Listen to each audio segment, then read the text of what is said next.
Hello friends, आपका स्वागत है हमारे चैनल एवरीडे न्यू में। दोस्तों, आरआरसी ग्रुप डी की जो ऑफिशियल आंसर की आई है उस आंसर की में अभी काफी गड़बड़ी देखने को मिल रही है। देखिए, बहुत सारे क्वेश्चन ऐसे हैं जिसके आंसर आरआरबी ने गलत दिए हैं, रॉन्ग दिए हैं, और ऐसे सारे क्वेश्चन की लिस्ट हम लोग यहाँ पे देखने वाले हैं। इन सभी क्वेश्चन पे फ्रेंड्स आपको 100% ऑब्जेक्शन रेज करने चाहिए, आपको फायदा होगा। इसी वीडियो में बात करेंगे कि आखिर छात्रों के ऑब्जेक्शन रेज करने से मार्क्स कैसे बढ़ेंगे और ऑब्जेक्शन से आखिर किन किन छात्रों का फायदा होगा। तो वीडियो को शुरू से अंत तक जरूर देखिएगा, और जो लोग चैनल पर नए हैं वो जल्द से जल्द चैनल को सब्सक्राइब करके बेल बटन जरूर दबा दीजिएगा रेलवे भर्ती की पल पल की अपडेट के लिए।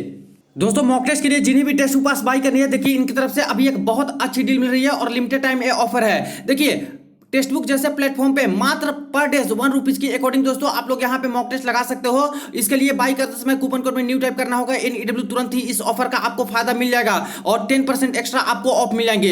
इसके बाद जितने गवर्नमेंट एग्जाम है, रेलवे के सारे एग्जाम के मॉक टेस्ट दे सकते हो। SSC, बैंकिंग और भी डिफरेंट गवर्नमेंट एग्जाम के मॉक टेस्ट 1 साल के लिए लगा सकते हो।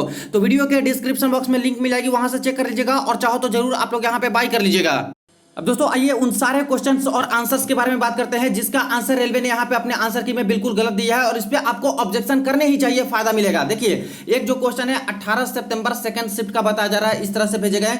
क्वेश्चन कुछ इस प्रकार से है, भारतीय संविधान में शामिल मौलिक अधिकार यानी कि फंडामेंटल राइट्स नामक विशेषता किस देश की संविधान से ली गई है। अब देखिए, इसका जो आंसर रेलवे ने माना है वो जर्मनी माना है, जो कि दोस्तों बिल्कुल गलत है, 100% रॉन्ग है। क्योंकि जो मौलिक अधिकार फंडामेंटल राइट्स है ये कॉन्स्टिट्यूशन ऑफ USA यानी कि अमेरिका के संविधान से लिया गया है। छात्र ने भी इसको 2 ही करेक्ट करके आए थे, लेकिन इसको गलत रेलवे ने मान लिया और इसको सही कहा है, लेकिन जो कि बिल्कुल यहाँ पे गलत है। तो इस क्वेश्चन पे बिल्कुल आप लोग ऑब्जेक्शन रेज कीजिए दोस्तों, इस पे आपको बोनस मार्क्स मिलने वाला है। और देखिए, 0 पॉइंट मार्क्स से भी सिलेक्शन यहाँ पे रुकते हैं, 0.1, 0.2, 0.3 से भी रुकते हैं सिलेक्शन, और यहाँ तो 1-1 मार्क्स का बात है। तो फ्रेंड्स, बिल्कुल आपको यहाँ पे ऑब्जेक्शन रेज करना है। देखिए, अगर कुछ क्वेश्चन रेलवे इग्नोर भी करती है तब भी दोस्तों वहां पे आपको फायदा होता है, क्योंकि अगर एक क्वेश्चन भी इग्नोर कर दे तो 99 क्वेश्चन पे आपके उतने सही है। तो आउट ऑफ 100 ये लोग कन्वर्ट करते हैं, तो आउट ऑफ 100 करेंगे तो जितना मार्क्स आएगा उससे थोड़ा सा ज्यादा ही मार्क्स आ जाता है। और दूसरी बात है कि निगेटिव जो आपकी हुई है वो भी घट जाती है, कट जाती है अब इग्नोर करने के बाद। तो इसलिए फ्रेंड्स, यहाँ पे फायदा जरूर होता है आपको।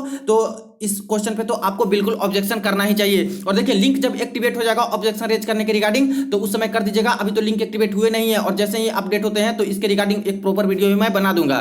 अब नेक्स्ट क्वेश्चन देखिए, जो कि यहाँ पे 28 सितंबर फर्स्ट शिफ्ट का एक क्वेश्चन बताया जा रहा है। अब इस क्वेश्चन को देखिएगा, फिजिक्स का न्यूमेरिकल है। 12 वोल्ट का सप्लाई मिल रहा है, तो 24 वाट का एक बल्ब है जो पावर 24 वाट कंज्यूम कर रहा है। अगर यहाँ पे power supply power supply would be when connected to a 6 volt supply. अब बोल रहा है कि अब पावर कितना होगा जब यहाँ पे 12 वोल्ट की बैटरी को हटा के 6 वोल्ट की बैटरी लगा दे तब। अब देखिए, इसको सोल्व करने के लिए क्या है, पहले तो पावर दिया है 24 वाट और वोल्टेज दिया है 12 वोल्ट, तो P बराबर होता है V गुना I। तो इससे हम लोग पहले करंट निकालेंगे, तो 24 बराबर 12 गुना I, तो 12 दूना 24, यानी कि करंट कितना निकल के आया, तो करंट हमारी निकल के आ गई 2 एम्पियर। अब बोला जा रहा है कि अब पावर कितना होगा जब 6 वोल्ट बैटरी से कनेक्ट करें तो देखिए यहाँ पे पावर बराबर होगा V गुना I, यानी कि वोल्टेज बोल रहा है कि 6 वोल्ट होना चाहिए और करंट हम लोगों ने निकाला 2 एम्पियर, तो 2 तो 6 दूना 12, यानी दोस्तों 12 वाट होनी चाहिए। बिल्कुल सिंपल सा सवाल था, लेकिन देखिए यहाँ पे इसका आंसर रेलवे ने क्या दिया है, तो 6 वाट दिया है, जो कि बिल्कुल गलत है। तो 12 वाट वाला बिल्कुल सही आंसर है और यही भी होना चाहिए। तो इस क्वेश्चन पे भी आप लोग सारे के सारे छात्र ऑब्जेक्शन रेज कर दीजिएगा, यहाँ पे भी आपको बोनस मिलेंगे। एक बात का और यहाँ पे ध्यान दीजिएगा, सवाल आते रहते हैं कि क्या सर सभी छात्र को यहाँ पे ऑब्जेक्शन रेज करने चाहिए, क्या एक भी छात्र या 2 छात्र कर देंगे तो हमको फायदा नहीं मिलेगा? तो बिल्कुल फायदा मिलेगा। अगर आपके शिफ्ट से कोई एक छात्र भी उस क्वेश्चन पे ऑब्जेक्शन रेज करते हैं और रेलवे कंसीडर करके उसका निपटारा करती है और बिल्कुल सही पाए जाते हैं, तो उस शिफ्ट के सारे छात्र को उसका फायदा मिलेगा। लेकिन फ्रेंड्स, अगर ज्यादा से ज्यादा छात्र अगर करते हो किसी सेम क्वेश्चन पे ऑब्जेक्शन, तब ज्यादा पॉसिबिलिटी रहती है कि उस क्वेश्चन को रेलवे इग्नोर करे या फिर उसको जरूर कंसीडर करे। इसलिए आप लोग भी ऑब्जेक्शन रेज कीजिएगा। जो तो बिल्कुल आपको गलत लग रहे हैं तब तो उस पर जरूर आप लोग ऑब्जेक्शन रेज करिएगा। अब नेक्स्ट क्वेश्चन देखिए, जो कि 25 अगस्त के फर्स्ट शिफ्ट का एक क्वेश्चन बताया जा रहा है और केमिस्ट्री का क्वेश्चन है, ये भी दोस्तों गलत है। देखिए, यहाँ पे बताया जा रहे हैं, क्वेश्चन पूछा जा रहा है कि select the element with the highest valency from the among the following, यानी कि सबसे ज्यादा वैलेंसी कितनी है, संयोजकता किसकी सबसे अधिक है। अब इसमें जो ऑप्शन भेजे गए हैं, एक तो था एल्यूमिनियम, एक तो था नाइट्रोजन, और एक है कैल्शियम और एक है लिथियम। अब सबका हम लोग वैलेंसी निकाल लेते हैं। तो एल्यूमिनियम की बात करें तो इलेक्ट्रॉनिक कन्फिगुरेशन होता है 2 8 3, यानी कि बाहरी कक्षा में 3 ही इलेक्ट्रॉन, और वैलेंसी भी इसकी कितनी हो जाएगी, 3 हो जाएगी। तो वैलेंसी इसका 3 आएगा। इसके बाद नाइट्रोजन की बात करें तो नाइट्रोजन का आता है 7, यानी कि 2 और 5 ये आ जाएगा इलेक्ट्रॉनिक कन्फिगुरेशन। अब वैलेंसी निकालते हैं तो 8 माइनस 5 यानी कि 3, तो इसकी भी वैलेंसी निकल के आ गई 3। यहाँ पे कैल्शियम की बात करें तो पता होगा आपको कि 2 इसकी वैलेंसी होती है और लिथियम का यहाँ पे 1 वैलेंसी होता है, यानी कि एल्यूमिनियम का भी 3 वैलेंसी होता है, नाइट्रोजन का भी 3 वैलेंसी होता है। अब यहाँ पे कोई कंडीशन इन्होंने दी नहीं है, सिर्फ पूछा है कि किसका वैलेंसी सबसे ज्यादा होगा, तो नॉर्मल सा सवाल है। तो यहाँ पे दोस्तों एल्यूमिनियम का भी 3 है, नाइट्रोजन का भी 3 है, तो इसके अकॉर्डिंग तो दोनों ही सही होने चाहिए। तो दोस्तों यहाँ पे कंफ्यूजन है, एम्बिगस क्वेश्चन और गलत आंसर दिए गए हैं, दोनों ही होना चाहिए था, एल्यूमिनियम भी नाइट्रोजन भी। अगर ऐसा नहीं होता तो इन दोनों में से कोई एक ऑप्शन को हटा देने चाहिए थे रेलवे को, ताकि यहां पे सही छात्र करके आते हैं। तो कुछ छात्र एल्यूमिनियम मारे हैं, उनका भी यहां पे सही है, नाइट्रोजन भी सही है, इसलिए इस क्वेश्चन पे बिल्कुल आपको ऑब्जेक्शन रेज करना होगा, क्योंकि रेलवे ने तो इसको नाइट्रोजन मान लिया है सही, लेकिन एल्यूमिनियम जो मारे हैं उनका भी बिल्कुल सही है, तो इसलिए इस पे ऑब्जेक्शन जरूर आप लोग रेज कीजिएगा। देखिए यहाँ पे छात्र ने भी एल्यूमिनियम मारा था जो कि गलत हो चुके हैं, तो इस पे ऑब्जेक्शन कीजिए। इसको अगर रेलवे चाहेगी दोस्तों तो इग्नोर कर देगी, और जब इग्नोर कर देगी तब आपको यहाँ पे फायदा हो जाएगा कि अगर 98 क्वेश्चन पे जितने आपके मार्क्स बने या फिर 99 क्वेश्चन पे जितने मार्क्स बने तो आउट ऑफ 100 कन्वर्ट किया जाएगा, तो आपके मार्क्स थोड़ा सा बढ़ जाएगा। अब नेक्स्ट क्वेश्चन देखिए फ्रेंड्स, ये भी क्वेश्चन एक भेजा गया है जो कि बिल्कुल भी रेलवे के द्वारा गलत आंसर दिया गया है। अब इसका मेरे पास आया नहीं कि आखिर कौन से शिफ्ट का एक क्वेश्चन है, तो आप लोग बता दिया कि किस शिफ्ट का और किस दिन का ए पेपर में क्वेश्चन आया है, और इस पे बिल्कुल आपको आंख मूंद के ऑब्जेक्शन रेज करनी चाहिए, आपको फायदा मिलने वाला है। देखिए क्वेश्चन है कि हीरे का अपवर्तनांक 2.42 है, यानी कि रिफ्रैक्टिव इंडेक्स आपका डायमंड का दे दिया गया है। इसके बाद पूछा कि हीरे में प्रकाश की चाल ज्ञात कीजिए, तो प्रकाश का चाल यानी वेलोसिटी ऑफ लाइट पूछा है हीरे के अंदर, तो सिंपल सा फॉर्मूला होता है, रिफ्रैक्टिव इंडेक्स बराबर होता है C/V, यानी कि स्पीड ऑफ लाइट है और ये हीरे में प्रकाश की चाल है और रिफ्रैक्टिव इंडेक्स है, तो हीरे में प्रकाश की चाल बराबर हो जाएगी C बटा रिफ्रैक्टिव इंडेक्स।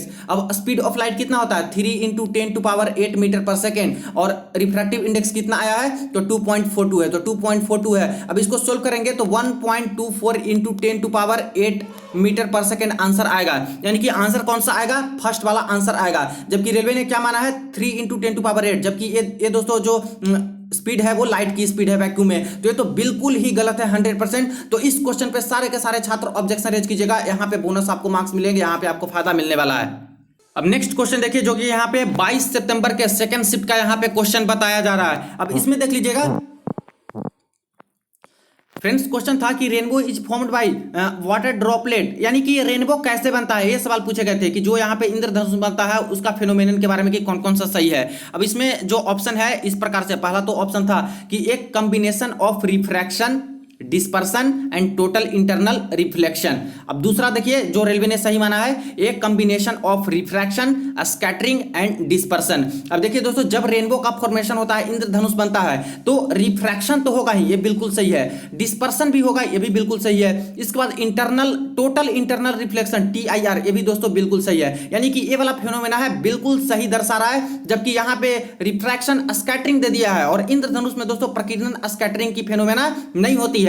तो इसको रेलवे ने 2 ऑप्शन सही माना है, जो कि 100% रॉन्ग है, गलत है। ए वाला बिल्कुल सही है फ्रेंड्स, जो ए लगा के आए हैं उनका सही हो जाएगा, और जो नहीं भी लगा के आए हैं तभी रेलवे का ए बिल्कुल गलत है, तो इस पे ऑब्जेक्शन करना बनता है। तो एक क्वेश्चन आपके शिफ्ट में अगर आए हैं और बाकी जो ऑप्शन देख लीजिए 3 में सिर्फ रिफ्रैक्शन था, यहाँ पे सिर्फ रिफ्लेक्शन था, तो ये तो ऐसे ही गलत हो जाएगा। छात्र ने भी देखिए यहाँ पे ऑप्शन एक ही सिलेक्ट किया था सही वाला, लेकिन यहाँ पे रेलवे ने गलत आंसर दिया है, तो इस पे जरूर आप लोग ऑब्जेक्शन कीजिए, यहाँ पे भी बोनस मिलेंगे, फायदा होगा।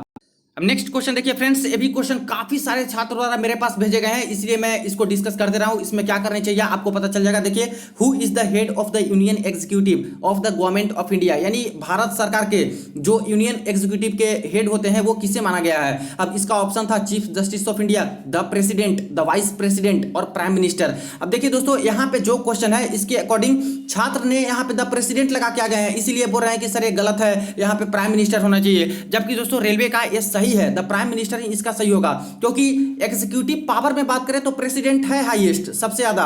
लेकिन फ्रेंड्स गवर्नमेंट ऑफ इंडिया के अंतर्गत यूनियन एग्जीक्यूटिव का हेड पूछा गया है तो प्राइम मिनिस्टर ही हो जाता है, प्रधानमंत्री ही इसका हेड होता है, तो इसलिए इसका तो ये होना चाहिए। बाकी बहुत सारे छात्र प्रेसिडेंट ही लगा के आए हैं, तो हो सकता है कि कई सारे छात्र ऑब्जेक्शन रेज करें, तो ऑब्जेक्शन रेज करने के लिए तो स्वच्छंद हो, लेकिन मुझे लगता है कि रेलवे का ये आंसर सही है, प्राइम मिनिस्टर सही होना चाहिए। तो चाहो तो कर भी सकते हो, चाहो तो नहीं भी इसके ऊपर ऑब्जेक्शन कर सकते हो।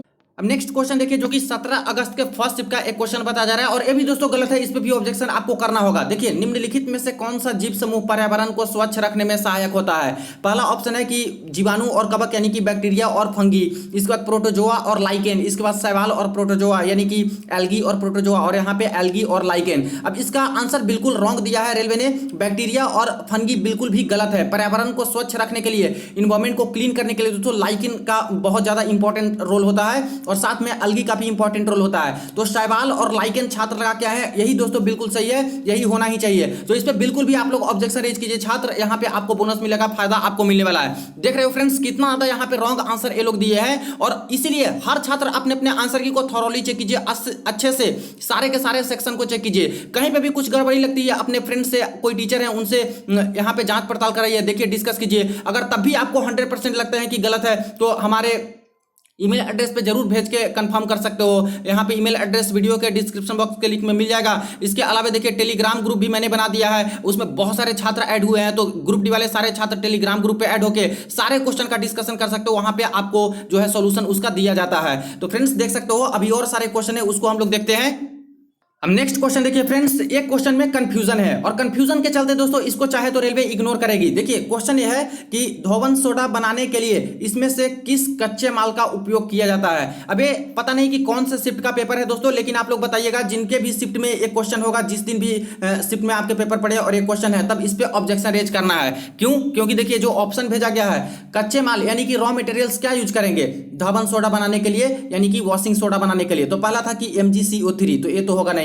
NaCl तो ये हो सकता है, इसके बाद NaHCO3 ये भी हो सकता है, NaOH ये नहीं होगा। अब देखिए फ्रेंड्स सॉल्वे प्रोसेस के माध्यम से NaCl जो है कच्चा माल का उपयोग करके हम लोग धोवन सोडा का मैन्युफैक्चर करते हैं, लेकिन NaHCO3 को अगर हीट किया जाए और क्रिस्टलाइज किया जाए तभी तो यहाँ पे बन जाती है धोवन सोडा। तो कच्चा माल तो इसमें भी प्रयोग हो रहा है NaHCO3, और कोई भी प्रोडक्ट बनाने के लिए जिसका उपयोग करते हैं वो कच्चा माल के तौर पर ही हम लोग जानते हैं। तो इसमें NaHCO3 भी आंसर है, NaCl भी इसका आंसर है सॉल्वे प्रोसेस के अकॉर्डिंग। तो फ्रेंड्स अगर इनको ऑप्शन देना था तो या तो NaCl ही देना था या तो NaHCO3 ही देना था, दोनों दे दिए हैं। तो छात्र कंफ्यूजन में कई छात्र ए लगा के आ गए हैं, कई छात्र ए लगा के आ गए हैं, कई छात्र छोड़ भी दिए हैं कंफ्यूजन के माध्यम से। इसलिए इस पे ऑब्जेक्शन रेज करना है ताकि दोस्तों इसको रेलवे इग्नोर कर देगी एम्बिगस मानते हुए ऑप्शन को, और इसमें सारे के सारे छात्रों को यहाँ पे फायदा हो जाएगा। अब नेक्स्ट क्वेश्चन देखिए फ्रेंड्स, ये भी क्वेश्चन है जो कि कंफ्यूजन वाला ही क्वेश्चन है। अब ये जो सवाल पूछा गया था कि CNG और LPG के संबंध में इसमें से कौन सा कथन गलत है। अब ये दोस्तों बहुत सारे छात्रों द्वारा क्वेश्चन मेरे पास आए हैं तो इसीलिए डिस्कस मैं कर देता हूं। देखिए CNG और LPG के संबंध में कौन सा कथन गलत है, गलत वाला पूछा है, रॉन्ग वाली। तो पहला था कि CNG और LPG में कार्बन कण नहीं होते हैं। दूसरा था कि CNG और LPG को स्वच्छ ईंधन के रूप में लेबल किया जाता है। इसके बाद तीसरा है कि CNG और LPG दोनों कार्बन आधारित ईंधन है, तो कार्बन आधारित। इसके बाद देखिए CNG और LPG पाइप द्वारा घरों में पहुंचाई जा सकती है। अब कौन गलत है? तो ये दोस्तों तो गलत है जो कि रेलवे ने आंसर दिया है कि CNG और LPG पाइप द्वारा घरों तक पहुंचाई जाती है। ऐसा तो सुविधा है नहीं कि घर तक ही डायरेक्ट हमारे घर में CNG और LPG पाइप द्वारा सरकार पहुंचाती है या फिर गवर्नमेंट लाती है, तो ये तो बिल्कुल गलत है। लेकिन यहाँ पे देखा जाए तो इसमें एक चीज और है, गलत कौन है? तो CNG और LPG में कार्बन कण नहीं होते, जबकि फ्रेंड्स CNG में बात करें तो यहाँ भी मीथेन का प्रोडक्ट होता है, इसमें पार्ट होता है, और LPG में बात करें तो देखा जाए तो ब्यूटेन और ये सारे चीज मिलाए जाते हैं जो कि कार्बन कंपाउंड ही एक हाइड्रोकार्बन का ही फॉर्म होता है। तो यहाँ पे तो ऐसा नहीं है कि बिल्कुल कार्बन मुक्त होते हैं, कार्बन तो रहते हैं, हालांकि दूसरे जो चीजें होते हैं ईंधन उससे बहुत अच्छा है CNG LPG, लेकिन पूरी तरह से कह देना कि बिल्कुल ही कार्बन कण नहीं होते ये तो दोस्तों गलत हो जाएगा। तो इसमें तो ये भी सही लग रहा है, ये तो सही है ही, तो इसका दोस्तों ये भी लग रहा है आंसर और ये भी लग रहे हैं, जबकि रेलवे ने सिर्फ इसका आंसर ए वाला दिया है। तो फ्रेंड्स आप लोग चाहो तो इसके ऊपर ऑब्जेक्शन रेज कर सकते हो, इसके ऑप्शन जो है एम्बिगस टाइप के लग रहे हैं। अब रेलवे के ऊपर ही डिपेंड करता है कि आखिर ये लोग क्या मानते हैं बाद में, क्योंकि फाइनल डिसीजन तो रेलवे का ही होगा ऑब्जेक्शन रेज करते हो इसके बाद भी। तो चाहे तो कर लीजिएगा, क्योंकि बहुत सारे छात्र इस पे भेज रहे थे तो मैंने इसको डिस्कस कर दिया। बाकी आपके ऊपर डिपेंड है कि ऑब्जेक्शन रेज इस पे करना है या फिर नहीं करना है। अब नेक्स्ट क्वेश्चन देखिए जो कि ये भी थोड़ा कंफ्यूजन वाला ही सवाल है। यहाँ पे भेजा गया है कि गर्भ निरोधन की किस विधि से शरीर के हार्मोन संतुलन में बदलाव होते हैं। तो एक था कि कॉन्डोम का प्रयोग, तो ये तो होगा नहीं। दूसरा था फैलोपियन ट्यूबों का जो सर्जिकल ब्लॉकेज होता है ये भी होगा नहीं। गोलियों का सेवन और कॉपर टी लगाना, अब गोलियों का सेवन में दोस्तों यहाँ पे तो होगा, लेकिन यहाँ पे कंफ्यूजन ये बात का है कि आखिर कौन सी गोली की बात की जा रही है, तो यहाँ पे बताया नहीं गया है। हो सकता है कि इसका जो इंग्लिश वाला वर्जन होगा इस क्वेश्चन का, उसमें कॉन्ट्रासेप्टिव पिल्स दिया गया होगा, क्योंकि अगर यहाँ पे गर्भ निरोधक गोलियों की बात की जाती तो यहाँ पे हो सकता था, लेकिन सिर्फ गोलियों की बात कही जा रही है, तो थोड़ा कंफ्यूजन है। ऐसे नॉर्मली बात करें तो इस क्वेश्चन के अकॉर्डिंग तो पता लगना ही चाहिए कि आखिर किस तरह की गोलियों की बात कर रही है, लेकिन अगर चाहे छात्र तो कंफ्यूजन के कारण, एम्बिगस ऑप्शन के कारण यहाँ पे लगा सकते हैं ऑब्जेक्शन। हालांकि छात्र लगाएंगे नहीं, क्योंकि मैक्सिमम छात्र तो इसका यही लगा के होंगे कि गोलियों का सेवन से ही हार्मोन का संतुलन यहाँ पे बिगड़ता है। तो ये मैं आपके ऊपर छोड़ता हूँ कि आपको क्या करना है इस क्वेश्चन के ऊपर। तो फ्रेंड्स ये थे कुछ क्वेश्चन और आंसर, जिसका आंसर रेलवे के आंसर की में बिल्कुल गलत दिया गया है। इस पे चाहो तो आप लोग ऑब्जेक्शन जरूर रेज कर सकते हो, जिसका मैंने डिस्कशन यहाँ पे किया है। और बाकी देखिए बहुत सारे छात्रों के मेरे पास क्वेश्चन का जो स्क्रीनशॉट सारे चीजें आ रहे हैं, मैं लगातार उसका निपटारा भी कर रहा हूँ, देख भी रहा हूँ कि आखिर कौन से क्वेश्चन बिल्कुल सही है या फिर गलत दिया गया है। तो आप लोग क्वेश्चन भी भेजते रहिए जिसपे बिल्कुल 100% कंफ्यूजन आपको लग रहा है या फिर गलत लग रहे हैं, तो और साथ में शिफ्ट भी बताइएगा कि किस शिफ्ट का और किस दिन का वो क्वेश्चन है। बाकी दोस्तों जैसे और अपडेट आते हैं तुरंत इन्फॉर्म करता हूँ, और क्वेश्चन मिलते हैं तो तुरंत ही आपको बताऊंगा कि किस क्वेश्चन पे ऑब्जेक्शन रेज करने हैं। वीडियो को ज्यादा दोस्तों के साथ शेयर कर दीजिएगा, चैनल को सब्सक्राइब कर दीजिएगा। चलिए मिलते हैं नेक्स्ट वीडियो में नेक्स्ट अपडेट में।